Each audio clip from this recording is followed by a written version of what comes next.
Hello, this is Ben Collins. I've been gang stalked for 1 year as of this month. Gang stalking is organized or community stalking. Daily at times during the past year, I've been treated like I am worth nothing, harassed and disrespected purposely, and then made to seem delusional for speaking about it. Excuse me. There is technology that can project sounds and voices into a person's head who is targeted for such psychological torture. That's what happened to me. My neighbor down the hall, Tanya Nickel, in my apartment complex worked with corrupt police locally to induce mental breakdown in me. This occurred twice essentially.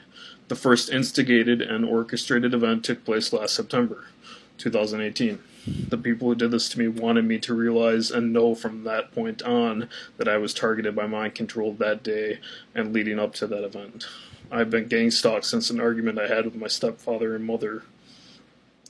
They tried to make up false things about me over the phone to police to make them angry with me, I believe.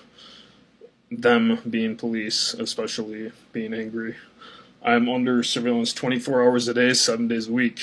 It is known as remote neural monitoring. It is severely disturbing and gives the criminals doing it complete access to my entire life, basically, through the mind.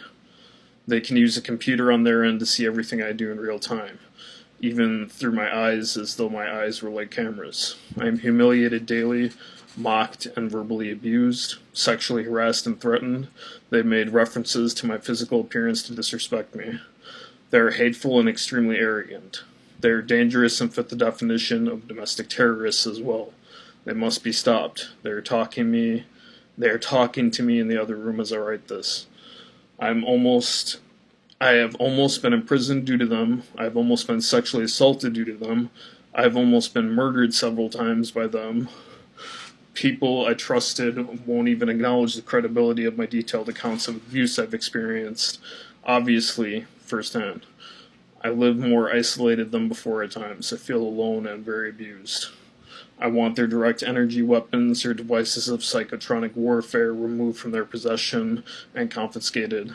I want official investigations of what they've done to me and continue doing. Most of all I want is peace. Peace that I deserve and am entitled to. Thank you. I'm signing off.